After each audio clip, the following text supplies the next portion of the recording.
c'est centraliser toutes ces données sur une plateforme pour pouvoir donner les bons indicateurs aux collectivités, aux maîtres d'ouvrage. Exactement. Et si tu permets, je voulais quand même revenir, parce que la question résonne sur la collectivité qui s'inquiète de cette mise en application du décret BACS, parce que on travaille avec pas mal de collectivités territoriales qui nous remontent beaucoup ces questions.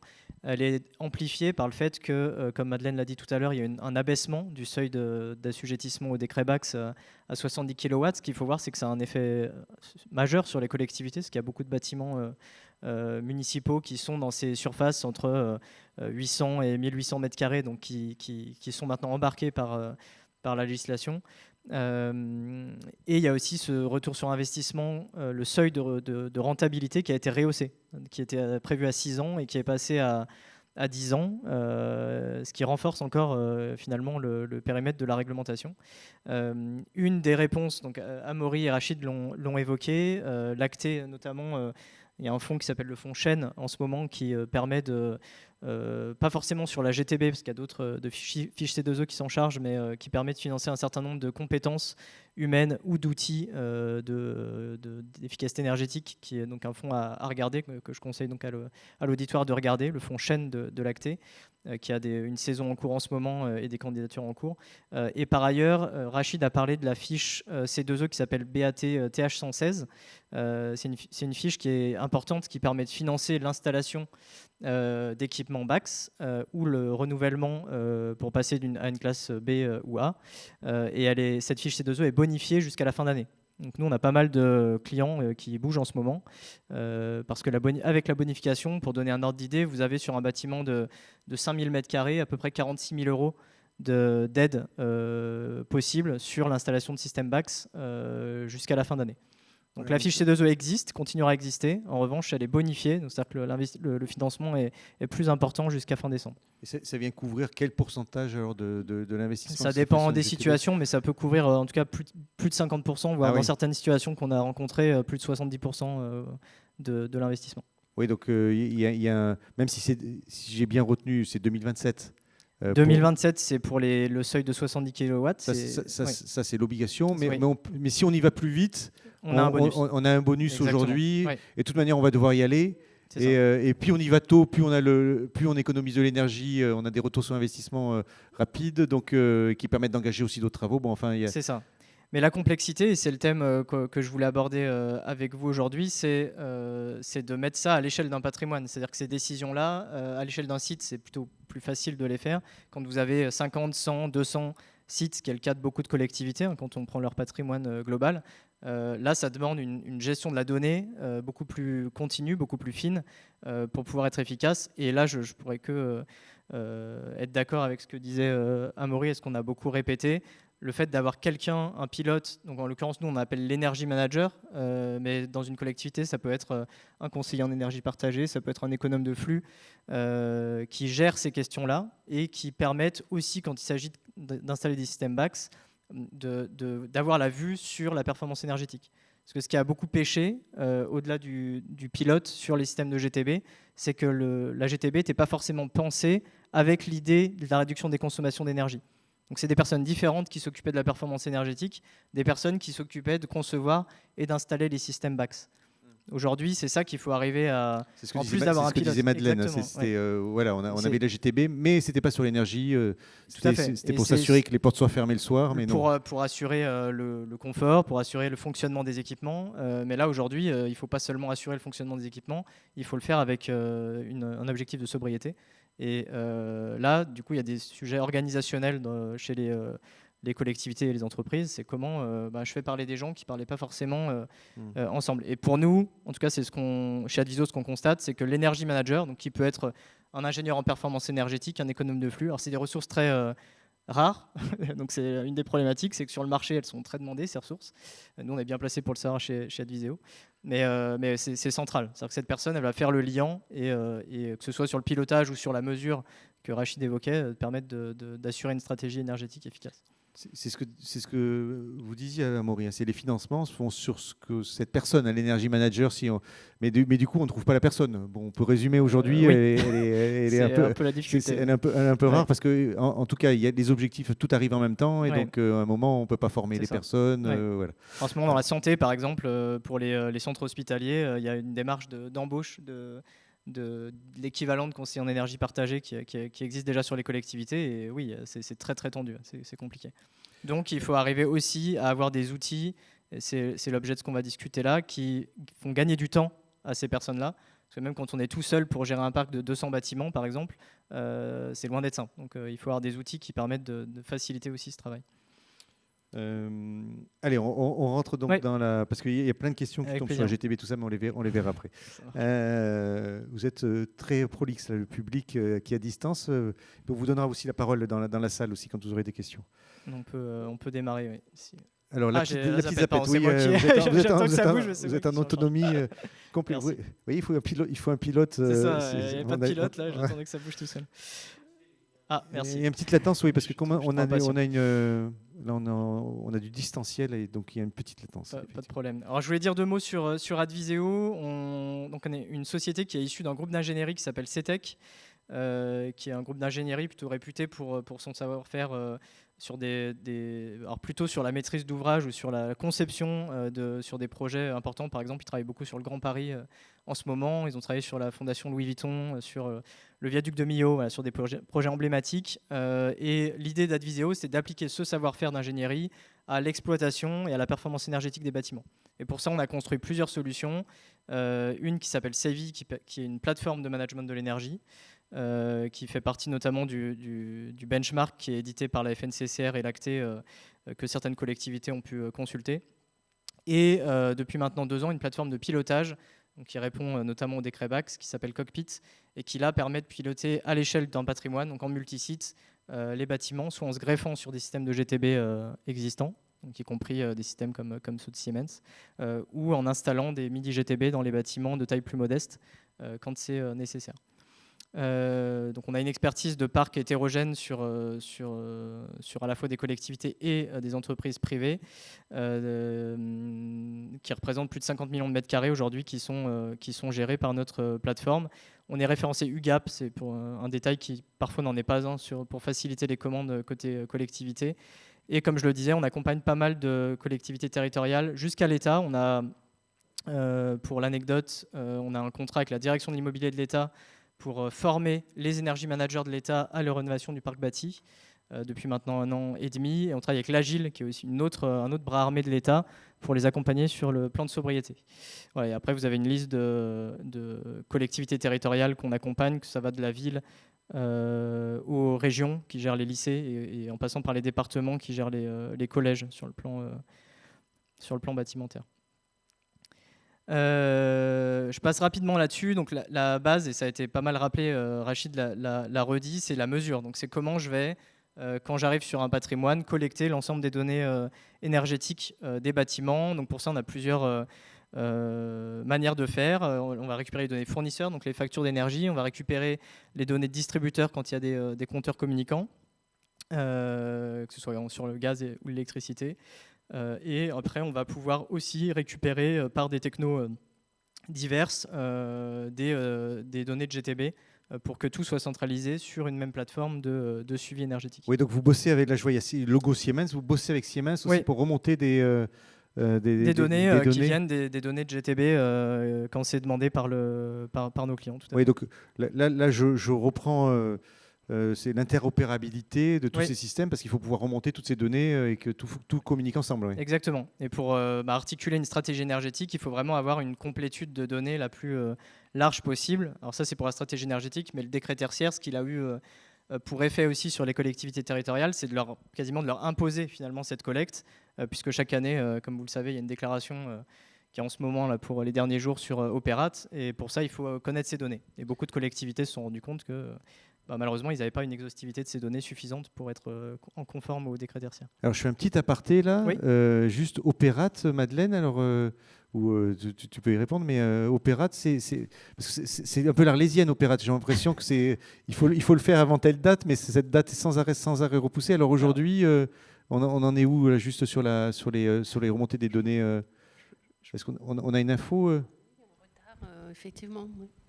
Alors, en fait, la réglementation connaît pas mal de retard, notamment sur la publication d'arrêtés qui doivent préciser les valeurs absolues. Il y en a un qui est attendu depuis pas mal de temps, qui était en consultation et qui n'est toujours pas paru. Et ça brouille un petit peu les choix que doivent faire les assujettis dans leur stratégie énergétique. Cela dit, la déclaration des consommations de 2022 de cette année doit être faite d'ici le 30 septembre. Ça reste une date fixe. Et par contre, c'est le choix de l'année de référence qui va être super important pour l'atteinte de l'objectif, qui lui probablement, c'est pas encore très clair, mais pourrait avoir des tolérances dans le sens où toutes les règles sont pas encore complètement c'est ça, il faut attendre cet arrêté là pour qu'on puisse définir, finaliser les règles. Il y en a plusieurs en l'occurrence arrêtés qui doivent préciser, mais par exemple pour les collectivités, les bâtiments sportifs, donc gymnase, piscine, n'ont pas encore de valeurs absolues qui sont fixées, et ça rentre dans le calcul de l'atteinte de l'objectif. Donc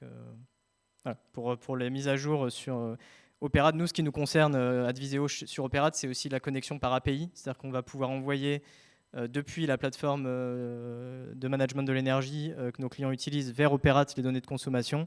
Et ça, on a une API qui est en cours de test de l'ADEME, qui n'est pas encore complètement opérante pour cette année, mais qui le sera sans doute pour l'année prochaine. Voilà, mais c'est une petite digression, mais d'où l'intérêt de connecter l'ensemble du système. Ouais, c'est lié, hein, effectivement, ces données, pour être conforme au décret tertiaire, il faut à minima avoir l'ensemble des données de consommation de multifluides qui soient centralisées.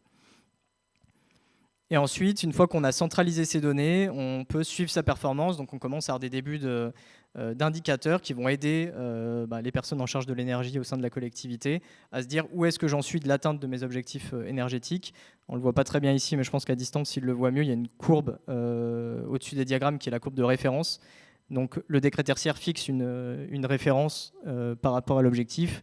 Nous, chez Adviseo, avant le décret tertiaire, on utilisait beaucoup le référentiel appelé IPMVP, qui est une norme internationale qui permet de suivre des économies d'énergie et de comparer des choses comparables. Donc, pour donner un exemple simple, on travaille avec un acteur de la grande distribution, pour ne pas le citer, qui a ouvert le dimanche l'année qui a suivi la contractualisation. Pour ne pas le citer, il n'a pas été cité. Hein, non, je ne vais pas citer.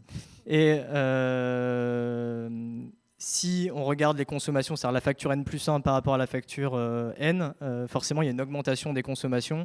Donc, l'essence du référentiel, comme le référentiel IPMVP, c'est de pouvoir comparer des consommations en intégrant ce type de données exogènes, y compris climat, etc., pour pouvoir vraiment... Et ça paraît bête, mais quand on parle d'économie d'énergie, on se rend compte aujourd'hui qu'il y a très, très peu d'acteurs qui savent vraiment calculer une économie d'énergie. Donc chez Adviseo, on met pas mal d'emphase sur cette partie. Et ça, on revient sur le même sujet, ça nécessite des sachants et des gens qui savent estimer. On dit estimer parce qu'en fait, l'économie d'énergie, par définition, elle n'existe pas. C'est une énergie qui n'est pas consommée. Donc estimer une économie d'énergie, ce n'est pas si simple. Et ensuite, ça, on ne le mettra jamais assez en évidence. Je pense que les collectivités qui nous écoutent sont conscientes de cette problématique-là. C'est que ce contrôle des données, il doit se faire en continu. Une collectivité, elle a des données... donc avec des fournisseurs qui sont parfois des fournisseurs locaux, qui n'ont pas forcément des espaces digitaux. Elles ont du bois, elles ont du propane, et le décret tertiaire vous demande d'avoir toutes ces données mises à disposition. Donc nous, ce qu'on fait chez Adviseo, c'est qu'on va aussi aider la collectivité, au travers du logiciel et d'un accompagnement humain, à faire ce travail qu'on appelle de data management, c'est-à-dire de s'assurer que les données de consommation qu'on a centralisées sont exploitables et sont... le plus complète possible. Donc là, vous voyez des chiffres. Quand on est à 84% de complétude de données, ça paraît peu, mais en fait, c'est très, très important. C'est-à-dire que c'est compliqué d'arriver à ce chiffre-là sur la durée, sur une collectivité territoriale.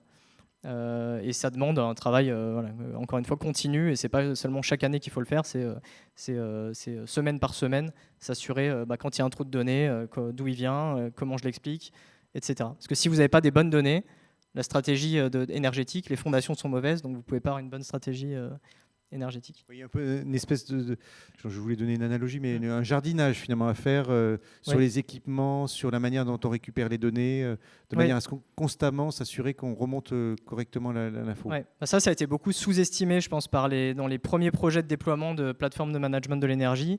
Malheureusement, c'est pas plug and play. J'aimerais pouvoir dire que c'est plug and play, mais quand vous déployez une plateforme de management de l'énergie, tous ceux qui l'ont fait dans les collectivités s'aperçoivent que le travail pour arriver à avoir cette exhaustivité de données, il est très important. Donc, soit il y a des personnes au sein de la collectivité qui ont beaucoup de temps pour le faire, et les questions montrent que c'est rarement le cas. Parce que même quand il y a un économe de flux ou un conseiller en énergie partagée, il préfère se concentrer sur les actions, sur les audits, sur ce qui va faire vraiment les actions de performance. Donc c'est là où nous, on a jugé qu'il fallait mettre des personnes chez nous qui accompagnent les collectivités pour s'assurer de cette cohérence et de cette fiabilité de données. Ensuite, il y a la notion, on parle d'une échelle d'un patrimoine, donc il y a une notion de benchmark qui est hyper importante.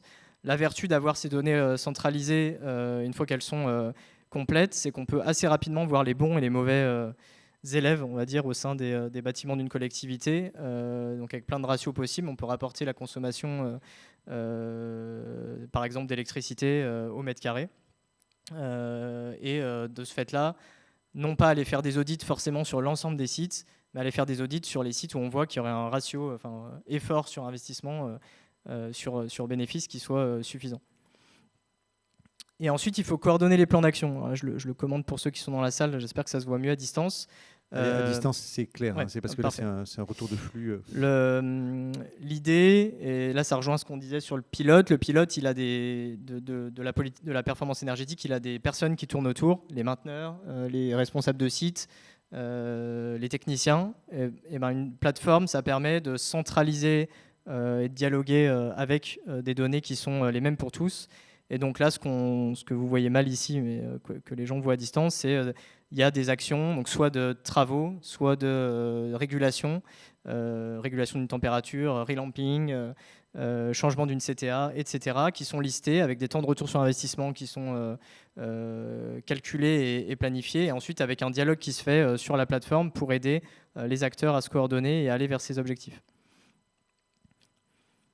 Ensuite, évidemment, on ne peut pas parler de performance énergétique sans suivre le confort. Donc on en a parlé tout à l'heure, le fait d'installer des capteurs, par exemple, de température, où on a beaucoup installé, nous, de capteurs CO2 dans les établissements scolaires, notamment ces derniers mois. C'est essentiel parce que quand on ne sait pas, je crois que c'est toi qui le disais, Amaury, quand on ne sait pas quelle température il fait dans un bâtiment, on va pas le réflexe de moins chauffer ou, à contrario, moins climatiser, parce qu'on ne sait pas le mesurer. Donc le plan de sobriété a beaucoup insisté, et à juste titre, sur la symbolique des 19 degrés. Mais en fait, si vous n'avez pas de suivi de cette température, ce qui est rare, c'est-à-dire que ça paraît bête, mais en fait, d'avoir un suivi constant de la température dans les bâtiments, c'est pas si naturel que ça. Quand il y a une GTB, théoriquement, on l'a, mais pas toujours de manière évidente, et pour tout le monde. Et quand il n'y a pas de GTB sur des plus petits bâtiments, vous pouvez être à l'aveugle complet. Et là, pour appliquer le plan de sobriété, c'est beaucoup plus compliqué. Nous on installe des capteurs sans fil là-dessus. Juste pour revenir sur la précédente diapo, c'est que là vous remontez aussi des infos, qualité de l'air intérieur, légionnelle, qui ne sont pas des infos, là on ne parle pas d'énergie, tout à fait, proprement dit, mais enfin c'est nécessaire pour la confort et la santé des occupants du bâtiment. Et donc tant qu'à faire, on va remonter ces infos aussi pour donner une vision globale sur le bâtiment. Oui. Concrètement, ce qu'on va faire, c'est qu'une fois qu'on a les températures, on ne le voit pas ici, mais on peut croiser des données de température avec des données de consommation, par exemple. Et ça permet parce que si on regarde que la consommation, qui est impactée par à la fois le climat, et il faut regarder dans le bâtiment quelle température il fait pour savoir s'il y a des actions à mettre en place, pièce par pièce, si possible. Donc c'est ce que permet ce type de mesure. Et ensuite, on a développé, pour permettre aux collectivités notamment et à nos clients d'être conformes au décret BACS, une solution qui s'appelle Cockpit, et là qui permet, on part souvent d'un diagnostic, on l'a évoqué tout à l'heure, c'est on va regarder toutes les installations techniques d'un patrimoine pour évaluer la conformité au décret BACS, voir ce qu'il y aurait à faire pour, quand il y a des GTB en place, est-ce que c'est conforme, ou quand il n'y en a pas, qu'est-ce qu'il faudrait installer. Et ce qu'on fait nous, c'est qu'on met une interface de logiciel au-dessus de l'ensemble des systèmes de pilotage pour pouvoir piloter à l'échelle multisite. Donc, concrètement, je peux envoyer une consigne de température, par exemple, d'une loi d'eau à non pas une chaudière, mais à X chaudières sur des sites différents, par exemple. Donc on revient vraiment au thème de cette présentation, c'est comment je massifie les économies d'énergie, et par le pilotage notamment sur un patrimoine. Voilà, et ça, on l'a redit tout à l'heure, et Madeleine l'évoquait, comment on met les GTB au service des économies d'énergie. Ça, c'est assez central parce que c'est malheureusement pas toujours le cas. Et il y a un gros travail à faire là-dessus, humain et de pilotage de projet, pour que ce soit le cas. Voilà. Et dernière chose, peut-être pour résumer ce qu'on s'est dit là, il y a une question d'animation de la performance. Donc c'est identifier en continu les actions. Parfois, ça veut dire faire des audits. Je crois qu'il y avait une question sur l'AMO. On va parfois avoir besoin d'assistance à maîtrise d'œuvre ou maîtrise d'œuvre énergétique, c'est-à-dire des gens qui regardent l'impact énergétique des travaux qui sont engagés. Et après, c'est de fédérer les prestataires autour de l'objectif des économies. Concrètement, nous, ce que font beaucoup nos energy managers chez Adviseo, c'est qu'ils appellent les responsables de site, ils appellent les mainteneurs, ils vont sur site pour voir ce qui a été fait, ils discutent avec les acteurs techniques pour être sûr que les actions soient mises en œuvre. Et on s'aperçoit que sans ça, alors pourtant on aime bien mettre des technos, parce qu'on est un éditeur SaaS et on a beaucoup de technos, mais on voit bien que si on n'a pas cette action-là sur le terrain, l'économie d'énergie, elle est très rarement là à la fin. Donc c'est ce travail vraiment de mise en mouvement et de conduite du changement, il est absolument central. Et après, ça c'est le travail de données, c'est le thème du jour, c'est quand même automatiser un maximum les reporting et les remontées de données pour pouvoir envoyer les infos en interne, en externe dans l'organisation, identifier les écarts, donc on a des systèmes d'alerte et de dérive qui permettent, avec un regard humain, mais au moins de gagner du temps pour regarder au bon endroit au bon moment. Donc concrètement, j'ai une surconsommation sur un site donné, je le vois et je peux aller regarder ce qui se passe. À un instant T, on n'attend pas la facture du mois suivant ou des mois qui suivent.